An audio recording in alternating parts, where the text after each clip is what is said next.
This is Charlotte Talks. I'm Mike Collins. Several hours down I-85 sits our neighbor Atlanta, a thriving, sparkling New South city, a hub of commerce and media, and one of the South's most progressive areas. But Atlanta wasn't that in 1913. Then, it was still clinging to the myth of the lost cause, steeped in racism and anti-Semitism, awash in sensationalized media, and still celebrating all the symbols of the Old South. It is that Atlanta that is captured in the Broadway musical Parade, which opened last night at the Belk. I go to fight for these old hills behind me, these old red hills of home.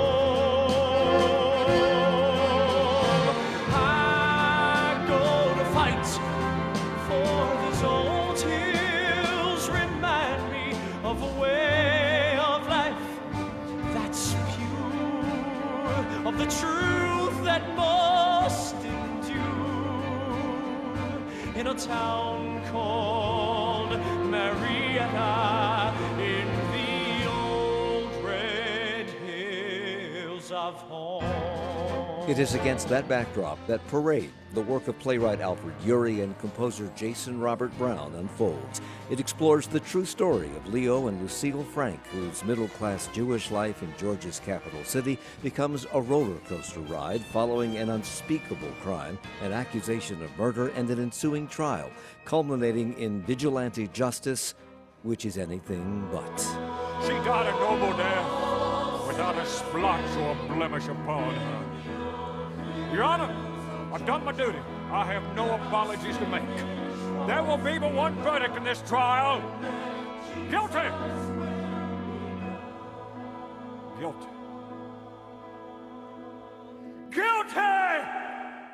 We're going to explore this extraordinary musical this hour with its Tony Award-winning playwright Alfred Uhry, who also won both an Oscar and the Pulitzer Prize for the screenplay for Driving Miss Daisy. He joins us along with Rabbi Steven Lebow. He is the senior rabbi emeritus of Temple Kol Emeth in Marietta, Georgia. He's been an advocate, a tireless advocate for the exoneration of Leo Frank for the murder of Mary Fagan, whose work has been profiled in two books, Murder in the Peach State and Screening a Lynching. Both of them join us for the hour. Welcome, gentlemen. Thank you for being here. Thank you. Thank you. And I should say welcome back to Mr. Uhry, because we spoke years ago at Central Piedmont Community College's Sensoria event when you were here for that. You grew up, Alfred Uhry, in Atlanta. You've written 3 plays centered there, which are referred to as the Atlanta Trilogy, The Last Night of Ballyhoo, Driving Miss Daisy, and the show we're talking about today, Parade. What is it about your hometown that you find so much inspiration to write 3 different plays about?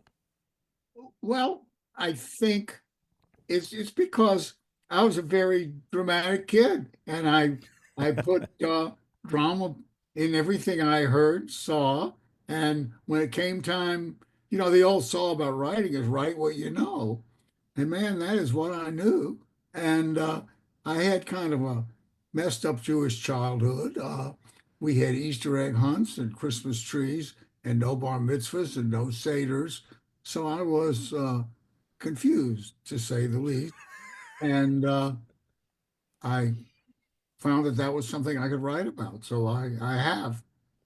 These plays that I just mentioned came chronologically, but in reverse order. Driving Miss Daisy spans the years from the late 40s to the 1970s, the early 1970s. It came out first.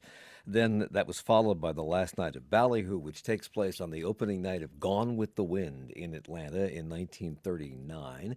And the last debuted in 1998, Parade, and is set in 1913. So you've gone with each successive iteration, I guess, back in time. Taken as a whole, what picture do they paint? I'm sorry, say that again. Taken as a whole, all 3 of these plays, what picture do they paint? It was all happenstance that it happened in reverse. Um, it's just trying to go back in time and figure out, for me, how I came to get where I am with my Judaism. So each one contributed to that, but it was never set out to be a trilogy. It was just things I felt I had to write about. This story of Leo Frank it's a shocking story. It is a true story. It is a story I would think that not many Americans know about if they didn't grow up in Atlanta in the early 20th to mid 20th century, and even now there are probably people. I know there are people in Atlanta who don't know this story. How likely is this as this play has gone on around the country? It opened in the '90s on Broadway. It's come back to Broadway. Now it's touring the country again. Is this story a surprise to people? Apparently, yes. It wasn't to me because my family was involved. I mean, these events happened 20 something years before I was born, Hmm. but my grandmother and I guess my grandfather were social friends of Leo and Lucille Frank. And I think I certainly I knew who Miss Lucille Frank was. She was a friend of my grandmother's, and of course, a friend of my grandmother's is kind of an old, you don't pay much attention to them. But I remember coming when she would come to our house or something, I was brought in to say howdy. We always said howdy to people. Uh, but I didn't know much about it. I just knew it was familiar, and I knew it was taboo subject in my family. So I was. Mr. Leo Frank, and we'll talk about him, but he came to Atlanta from Brooklyn, born in Texas, I think, grew up in Brooklyn, New York, came to Atlanta to run a pencil factory. Is it true that your great uncle owned that factory? That is true. Uncle Sig, he was married to my grandmother's sister. Uncle Sig Montag, yes. So you have a connection to this. How long has this story been ruminating in your head before you started working on it? I think I've been haunted by it my whole life. I don't remember when I first heard about it, but I remember a friend of my parents getting up and walking out of the room when somebody talked about Leo Frank case, and he said, "I'm not going to talk about that." And he left the room, Hmm. and I was a curious child, and I asked my mother, and she said, "Oh well, I'll tell you about it someday." And someday sort of came, but by the time I got old enough to do research on my own, I went to the Atlanta Public Library and looked up the case, and it seemed like drama to me. It seemed like at the moment he was pronounced guilty by the judge, it was noon in Atlanta and all the church bells were ringing. And I thought, oh, wow, that's a first act curtain if there ever was one. And I went from there. It never went away. Yeah, we cut off the guilty verdict at the beginning of the program, but if I'd let it play, each juror comes forward, and every time they say guilty, a bell rings, and those are the church bells in the city ringing. Rabbi Steven Lebow is with us. This is a story that has captured your attention, and you've worked diligently over the last several years in trying to exonerate Leo Frank, and we'll talk about those efforts. But when did this story become known to you? Well, I'm certainly heard of the story back in the 80s, taking classes in Judaism, but hearing of the story means maybe 2 to 3 minutes in a lecture. It wasn't until after I relocated to Marietta that I realized this was, in fact, the site where the thing happened. And in 1995, I was approached by someone from Marietta. I didn't know the person. And the person said something to me like, well, would you like to see something about the history of Cobb County, of Marietta? I said, sure, why not? And he has me meet him at a place. It's a nondescript office building. And he says, do you see that there? And I said, yes. He says, that's the place. He said, that's where my ancestors did really something bad to your ancestors. And that was how the conversation ended. And it took me, I understood the context of it. It took me a few weeks to summon up my courage to approach the then owner of the building to ask if we could hold a memorial service at the actual site of the lynching. Is this a topic that is taboo among a lot of people in your former congregation, or is this something that really interests them and makes them want to join you in your efforts? It's certainly not taboo anymore, although as Alfred Uhry pointed out, it was taboo, maybe still is taboo to some of the older Jewish families inside Atlanta. But the vast majority of people outside the perimeter of Atlanta, they come from somewhere else. They didn't grow up in Atlanta. And so it's not taboo to them. But I have I've gotten some pushback from native Atlantans who did not want to hear or talk about the case. Alfred, from your personal experience in your family, because you said it was taboo in your family, people walked out of the room if the topic came up in some cases. Why? Is it because the story is so heinous and so disgusting, or why? I put a lot of thought into that, Mike, and I think my particular family was German Jewish, and they had been in Atlanta since before Atlanta was named Atlanta. So they thought they were sort of the elite. And to everybody else in Atlanta and around the world, they were just Jews. And they had trouble dealing with that. Hmm. And And that, that in your mind, is that the reason he was not only prosecuted but persecuted because he well, was Jewish? he, as far as I know about Leo Frank, he was he was a poster boy for looking like a Jew. He had very thick Coke bottle glasses, and I think he was a very serious man. All his pictures are in a tight shirt with the collar up around his neck, way up on his neck, and he looks like a pretty serious, humorless man. I think he really was not humorless. He was just very private, Hmm. and it didn't fit that he was not only a Jew but a Yankee. It was just he was perfect. Alfred Uhry is the playwright behind Parade, which opened last night for a week long run at the Belk Theater. We're talking about that all this morning on Charlotte Talks. The idea of telling this story incubated for a while, a long time, but I understand that you were in discussions with Broadway director Hal Prince for the play The Last Night of the Ballyhoo, which he was going to direct. And somehow you began talking about the Leo Frank story, and he planted the seed in your head that this should be a musical and not just a straight play. Is that correct? Talk about that. That is true. To By the way, Hal didn't direct Ballyhoo. He just came to see Okay. it, and he Okay. asked me. I mean, I think Hal was a more secular Jew than I ever was, and he said, "Why was in Atlanta are they so particularly unwilling to deal with this?"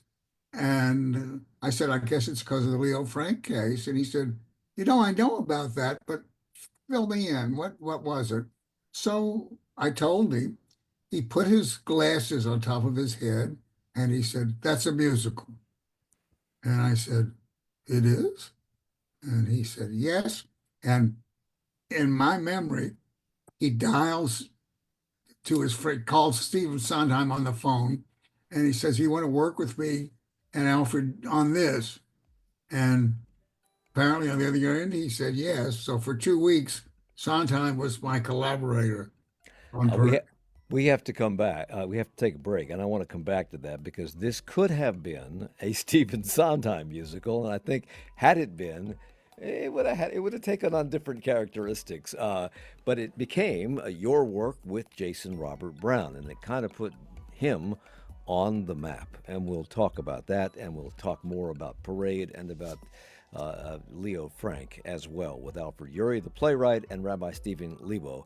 And when we come back, it's Charlotte Talks on WFAE.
It's Charlotte Talks on Listener Funded 90.7 WFAE and WFHE. I'm Mike Collins. We're talking with Alfred Uhry, the playwright behind Parade, which opened last night at the Belk Theater and runs through the weekend in that theater. Parade is a musical, and it's about the death of Leo Frank, who is a Jew who was living in the Atlanta of 1913. Rabbi Steven Lebow is also with us, senior rabbi emeritus at Temple Kol Emeth in Marietta, Georgia, the town where this all took place. And he's been working for years to have Leo Frank exonerated for the murder of Mary Fagan. This musical was percolated in your head for a while before it became what it is today, Alfred Uhry. And we're getting a little echo here for some reason. And you had a conversation with Hal Prince. He's the person that planted the seed, told you this is a musical. He picked up the phone. He called Stephen Sondheim, and Sondheim was on board. This could have been a Stephen Sondheim musical, but it's not. What happened? So about 2 weeks into this, Sondheim said, I just did a pretty heavy duty musical called Passion, and I don't think I can do that again. And Hal said, oh, well, to me, he said, oh, well, this is all right because my daughter Daisy is doing an off-Broadway show with this young guy who is so talented, and now he's going to do the score. And I thought, yeah, that's great. I'm going to go from Stephen Sondheim to Daisy Prince's friend. But it was a blessing in disguise. Uh, I, Jason listened to me. Jason was 24 years old, younger than my youngest child, and he listened. He listened to me talk about the South and what it did for me and how I felt about it all. And he just listened for 6 months. And I thought, well, yeah. And then, a snowy day, he called me. He said, I got some stuff. And I went to his little apartment and he played me the first two songs that you hear in the show. And I was just knocked sideways. And it was a beautiful collaboration. Yeah. Uh, The Jason that you're talking about is Jason Robert Brown, who at the time was relatively unknown. He's gone on to written several things, including The Last 5 Years and Songs for a New World, and of course the music for Parade. And you can see these things on YouTube now. In a video on YouTube talking about Parade, he talks about how he had to take some time to ingest all the information that you had given him about Atlanta and about this show and the whole zeitgeist of Southern pride, etc. And it took a while for him to turn out the first couple of songs. And when he called you over, you sat at his upright piano in the corner of his apartment. He played the songs, and he said you had to get up and use the bathroom because you were in tears. yeah, that happened. I'm not a guy who cries at things. And it just hit me, hit me. He nailed it. And he continued to nail it all the way through. Yeah, that opening song that he played for you, the opening song in the show, The Old Red Hills of Home, the lead characters are never mentioned. They're not in it. It sets up the other lead character in the show, which is the city of Atlanta. And the whole zeitgeist, well, and I keep using the word zeitgeist, but it's the best word to use, I think. And the whole feeling of Atlanta at the time, we're only 50 years away from the end of the Civil War. So the lost cause is still very present in almost everything. And this song talks about having pride in being a Southerner. Do you remember how it felt when you first heard it? I know you said he nailed it, but how did he nail it? Well, it was complicated because being a native Atlantan, and I also felt the sense of pride. I think when I was a kid, my makeup was pretty much 100 first Southern, second American, and third Jewish.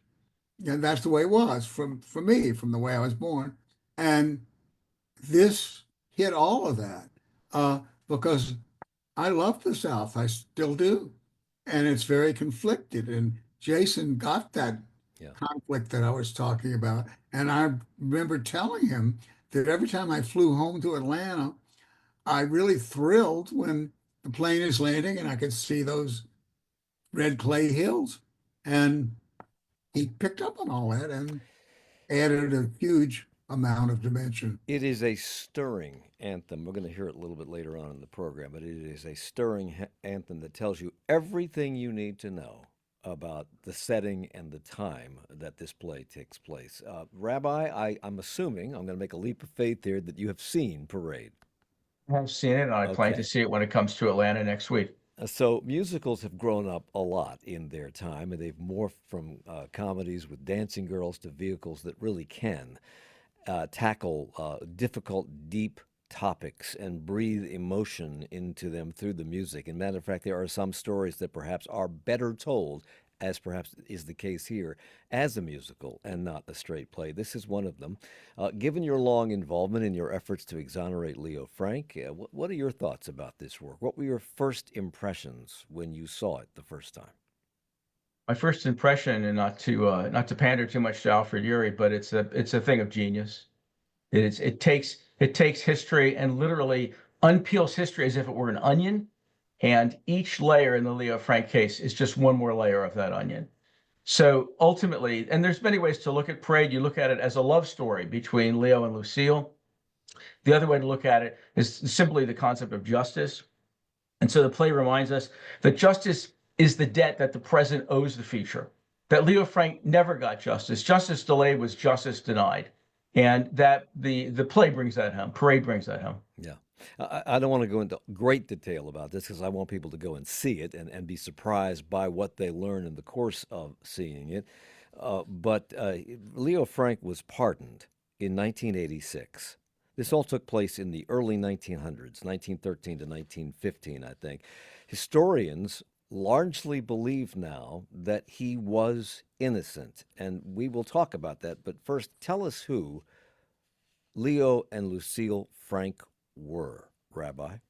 Put them into context. Of course. So Lucille was a Selig, so she was Lucille Selig Frank. She came from a family, very prominent family, which still is here in Atlanta. So as would be said, she was a person of privilege. Leo was, as has been mentioned, he was a New York Yankee Jew with an Ivy League education. You could not have been any more different. You could not have been any more other than Leo Frank was when he moved south. He was seen as a carpetbagger and as an employer of poor Southern girls. And that is encapsulated in the second song in the show. The first song tells you everything you need to know about Atlanta. But Leo is a transplant. He's from Brooklyn. He moves to the city of Atlanta in 19 whatever it was to run a pencil factory. He marries Lucille. He gets involved in the Jewish community, as I understand it. He was the first president of Atlanta's B'nai B'rith. But if the play is accurate, and I assume that it is, he never quite feels at home. And in that second song, he talks about how disoriented he feels in a place where time has stopped. These people make no sense. They talk and I just stare and shut my mouth. It's like a foreign land. I didn't understand that being Southern's not just being in the South. When I look out on all this, how can I call this home? I am proud to be a Jew. These men belong in zoos. Sorry. It's like they've never joined civilization. The Jews are not like Jews. I thought the Jews were Jews, but I was wrong. I thought I would be fine, but 4 years down the line, with every word it's very clear I don't belong. I don't cuss, I don't drawl, so how can I call this home? In that song, Rabbi, he says the Jews are not like Jews. And later in the song, he bemoans the fact that his wife would rather he greet people by saying howdy rather than shalom. It encapsulates that fish out of water feeling. Just how anti-Semitic was the Atlanta of 1913? Well, I don't think people recognized how anti-Semitic that it was or could be until the trial of 1913. It's been said that anti-Semitism is a light sleeper. Right. It doesn't take much to wake it up. And that's what happened. That's what happened with the Frank trial. The anti-Semitism is there in the original trial, but then it really explodes after the trial and goes into the appellate process.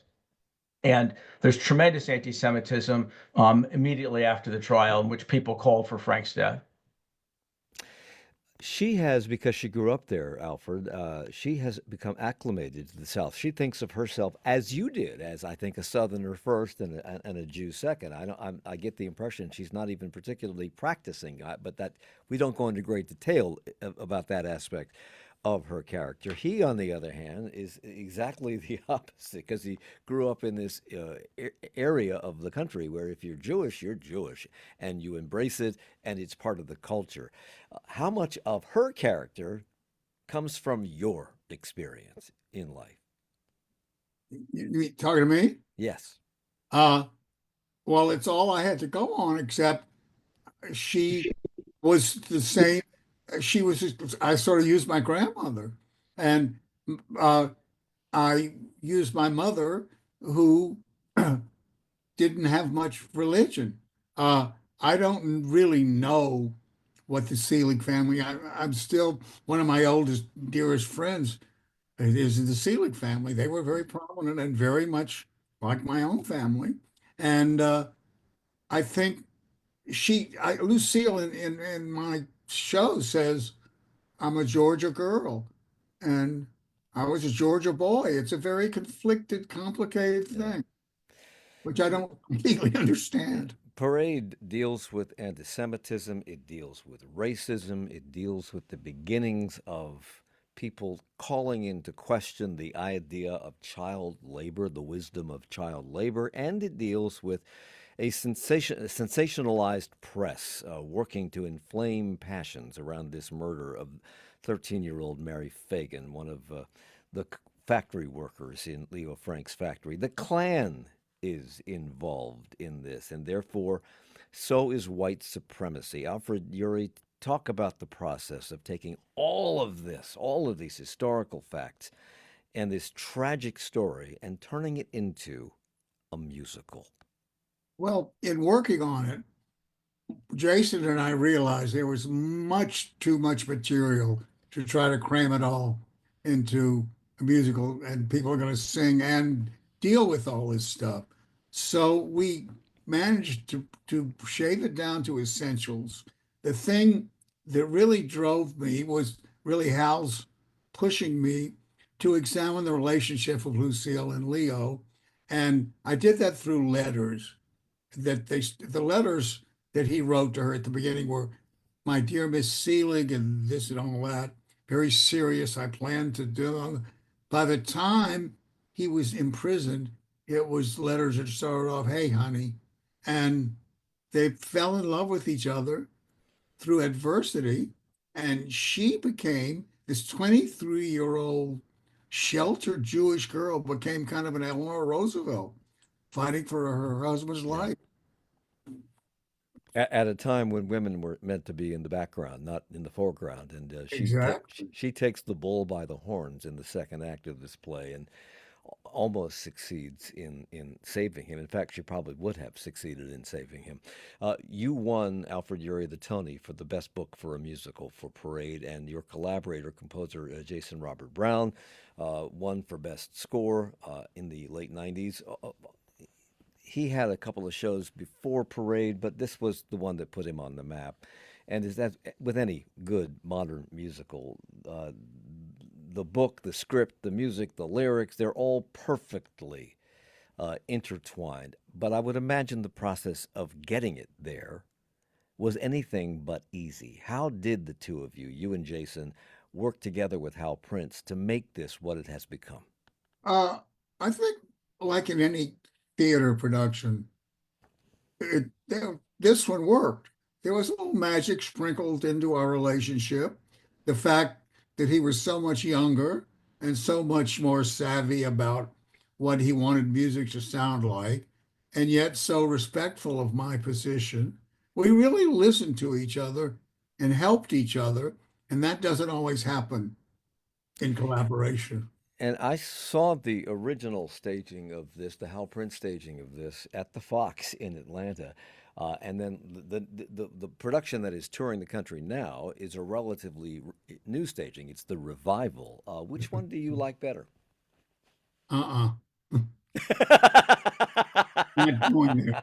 Uh, I can only say that when we did Parade the first time, we didn't get a chance to really work on it and clean things up. It opened cold Yeah. in New York. And then 10 years later, a wonderful director choreographer named Rob Ashford, who'd been in the original, uh, did it. We did it in London, so we had a chance 10 years later to fix it. And then 10 years later, at Encores in New York. So, and a wonderful director named Michael Arden, who also won a Tony. It went through a lot of changes. It's like saying, well, which one of your children do you like the best? I can't do that. I have to tell you that I've seen both of them. They're equal. They're very different, and they're equally brilliant. So they're both highly enjoyable. We're talking to Alfred Uhry and Rabbi Steven Lebow about Parade and the story of Leo Frank on WFAE Charlotte Talks. You have said, Alfred Uhry, that Parade is not Hello Dolly. Uh, But it is not all doom and gloom. Early in the first act, there's this duet between Mary Fagan and a teenage boy who flirts with her as he tries to convince her to go to the movies with him. Well, hey, sunshine. Sunshine looks like rain to me. Not in here, it don't. Frankie Epps, quit that, you Oh, hear? what? I ain't doing anything. I'm gonna go to the picture show. There's a movie I got to see. You know the one called The Silver Gun? Well, I've been watching since chapter 3. I can't wait, it's at 8, but I was wondering if you're free. Go on, go on, go on, go on. You know my mama never let me till I turned 16. Go on, go on, go on, go on. Besides, I only go to pictures that I haven't seen. Well, when do you turn 16? 2 years from next June. Too bad about your mama. Too bad for you. I know a spot near Mechanic's lot. So it is this display of young innocence that sets up the tragedy that will follow shortly. Rabbi Alfred has spoken about growing up in Atlanta in the shadow of the Leo Frank case. I only have about 30 seconds left in this segment, but he's portrayed, as he's alluded to, as being quite prim and proper, with a tangential relationship with Mary Fagan at best. Why did he become a suspect? He became a suspect because they arrested 4 guys the day before, and they released all 4 of them, including the one we now know committed the murder. So Frank was the one that appeared so awkward, and they claimed he looked guilty, and so they arrested Frank, and then he was in jail for the next 2 years until he was lynched. We have to take a break. We're going to come back more and talk about Leo Frank and his trials, his literal trial and tribulation in a moment, as we continue talking about Parade on WFAE.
It's Charlotte Talks on WFAE and WFAE.org. I'm Mike Collins. We're talking about the musical Parade, which is in town through Sunday at Blumenthal Arts. You can get tickets at blumenthalarts.org.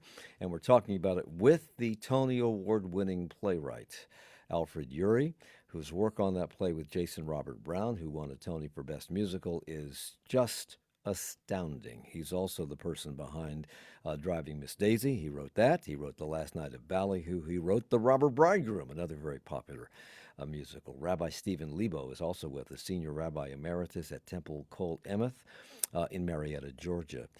You have Leo Frank was the operator of a pencil factory in Atlanta in 1913. A young 13-year-old girl, one of his employees, Mary Fagan, is killed. And he becomes a suspect. There were four people, or as you said, four people arrested the day before. Leo Frank was arrested, and he was arrested because he looked like he might have done it. You have been working, Rabbi, for years now toward getting Frank exonerated. And you have said that for you, Leo Frank, and the quest for justice that he and his wife Lucille undertook is an obsession for you. Why? Well, there was the writer, one of the writers said, John Irving said, if you want to get anything done, you have to get obsessed. And then there's the hard part. You have to stay obsessed. You believe, others believe he's innocent. He was proclaimed, he was not, what's the word I used in 1986? He was he was got a pardon, a provisional pardon. Provisional pardon. And in fact, the governor at the time commuted his sentence from hanging to life in prison. Right. Why do you think he is innocent? For many reasons, but in 1982, an elderly gentleman by the name of Alonzo Mann came forward to the newspaper, the Nashville Tennessean, and he explained to the writers of the newspaper that as a young boy, he had been present in the factory the day that Mary Fagan was killed. Leo Frank wasn't in the building at all at that point. And the young boy, Alonzo Mann, saw the actual murder, Jim Conley, with the lifeless body of the girl. And Jim Conley said to Alonzo Mann, if you ever tell anyone, I will kill you, I'll kill the members of your family. Alonzo Mann goes back to his house, to his home, and his mother says, never speak of this thing. Well, by 1982, Alonzo Mann's his conscience had gotten to him, and he realized because he had not spoken out, an innocent man had been murdered, and it was time to unburden his soul. So from the eyewitness testimony beginning in 1982, we realized that things were askew, and things that we always wondered about the narrative came into place after Alonzo Mann admitted that was exactly what had happened. You explore, you take us to the trial, Alfred Uhry, of Leo Frank, and people get up and testify against him. Even the maid in his home, who knew them well, testifies against him. But later on in the play, all of these people behind the scenes recant their testimony and indicate that they were coerced by the prosecutor into doing this. How closely does the play adhere to what really happened? Is all of that factual? More or less, it is. I mean, I didn't study the trial records because we were writing a musical theater piece. And what interested me so much was even with the admission of Lonnie, the confession of Lonnie Mann when he was an old dying man, nobody saw this happen. And Leo Frank was arrested also, Rabbi, because he was the last person to see her alive. Well, he wasn't, but he seemed to be the last person to see her alive. And my contention is that Jim Conley, who was the sweeper and who probably did the murder, was a sociopath. I mean, he lived in Atlanta where a black man had to get off the sidewalk if white people were walking down the sidewalk. He hated white people, and he was very smart. I always tell the actor playing that part, he's probably the smartest, cagiest person in the show. So nobody really knows exactly what happened, and that was meat to me. So the centerpiece of this parade, is Leo's trial, and it is masterfully staged. Three young women testify against him. A black custodian points the finger at him. Yet the most important moment is when Frank himself pleads his case. It's hard to speak my heart. I'm not a man who bears his soul. I let the moment pass me by. I stay where I am in control. I hide behind my work, safe and sure of what to say. I know I must seem hard. I know I must seem cold.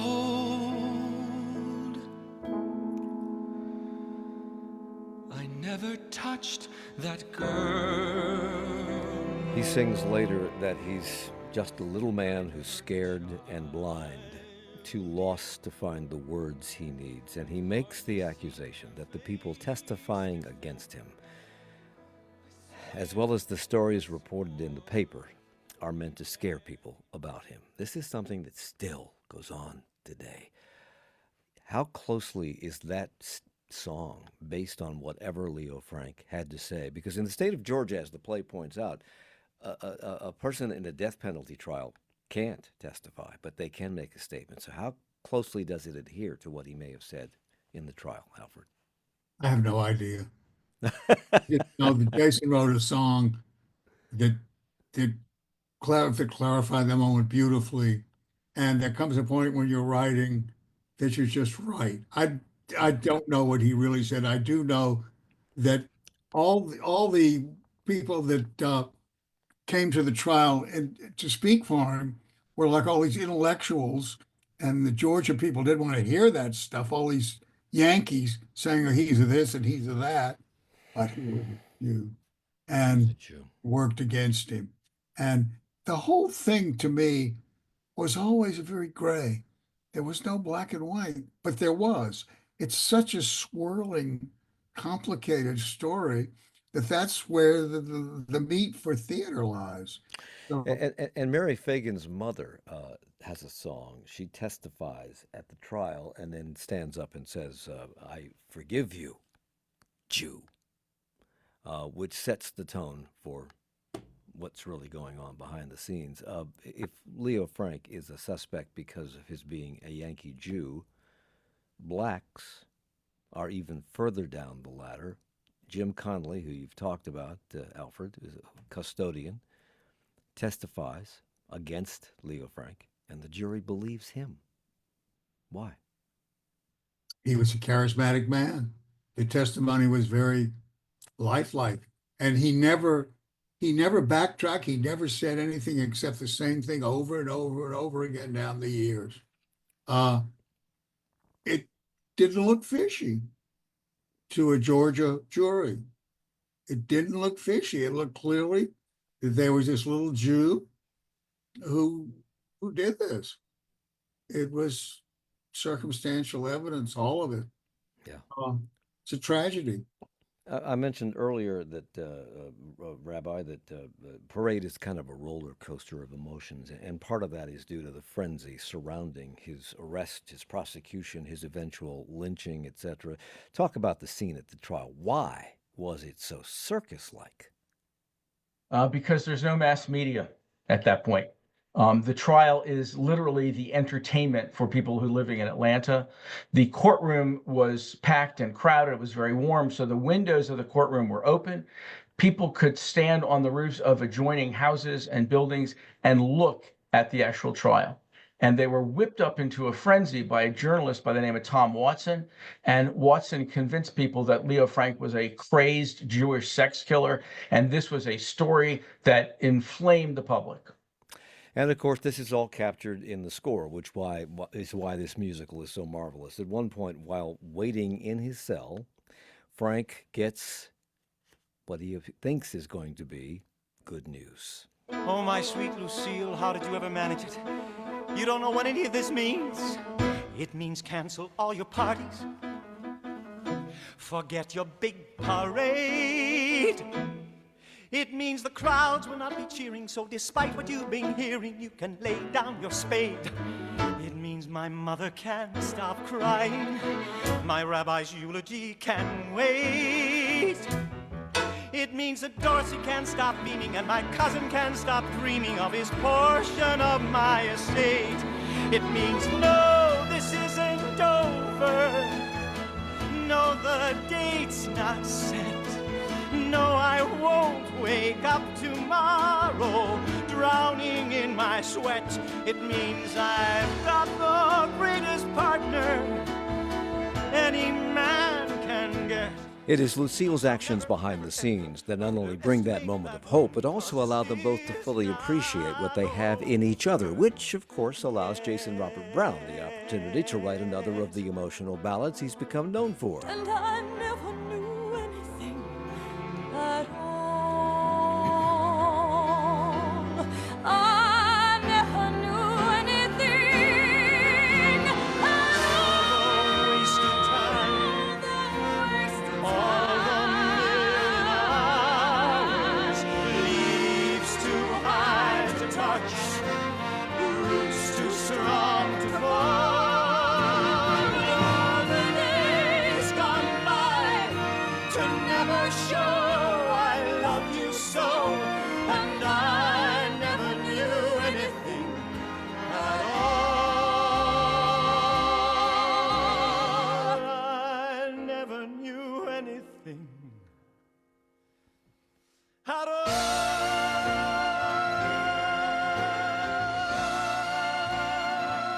Long story short, Leo Frank was convicted. He was sentenced to death. His appeals fell on deaf ears right up to the Supreme Court. But the day before his scheduled execution, the governor of Georgia commuted his sentence to life in prison, only to have a mob kidnap him from the jail and take the law into their own hands. This is a story that has a black suspect as well, at least a peripheral suspect, Rabbi. Why were they so dead set on Leo Frank? Why was a mob dead set on Leo Frank? Well, it's been speculated that since, black people suffered disproportionately to the crime of racial violence, that they felt, and it was said by some of the members of the jury and others, that lynching a black person was commonplace. They had never lynched a white Jewish person, and that felt to them like a success in terms of defending Southern honor and glory. Your show is not political, Alfred, but it does have elements in the show that are resonating wildly today, more so perhaps than when the show first opened in the late 90s, because we have this move to make America great again, some of which has undertones of white Christian nationalism and white supremacy. I know that the show was picketed in New York by neo-Nazis. What kind of reception is it getting around the country? I gather very good. It was picketed in Atlanta the last when we did it before. I don't know what's going to happen, but I'll be there. Why? Why does this inflame people even today? This is truth. Old habits die hard. Old beliefs die hard.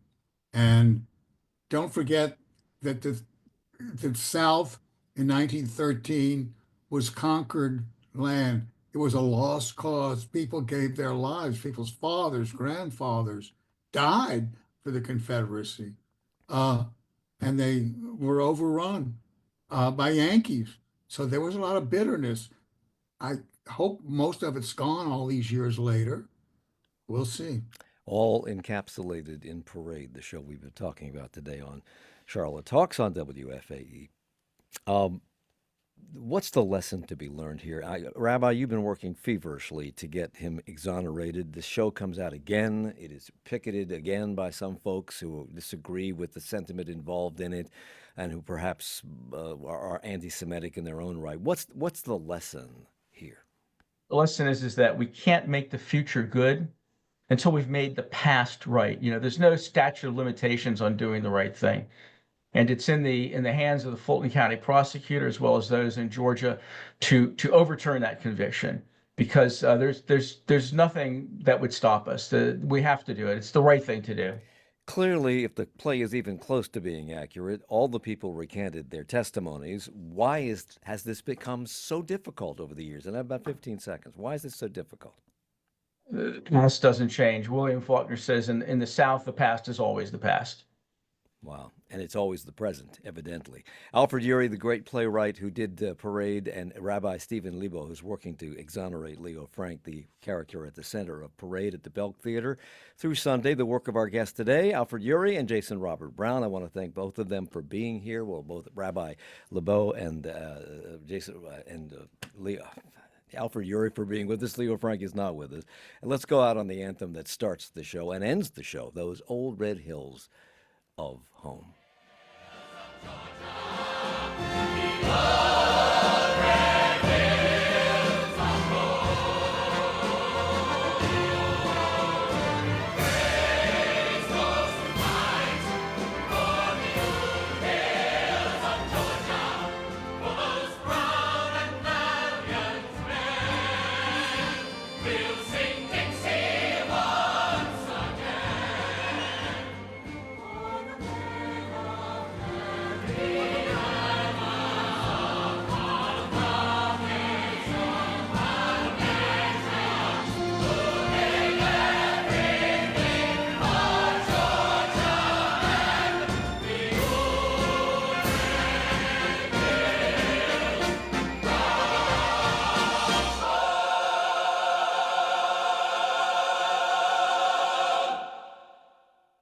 Charlotte Talks is a production of 90.7 WFAE. Support for Charlotte Talks comes from Mazda of South Charlotte. Our executive producer is Gabe Altieri. The senior producer is Sarah D'Elia. Our producer is Chris Jones. We have additional production help from Jesse Steinmetz. For more information on Charlotte Talks, to listen to past episodes, or to subscribe to the Charlotte Talks podcast, visit wfae.org/Charlotte Talks. Additional support for WFAE programming comes from the Corporation for Public Broadcasting, a private corporation funded by the American people.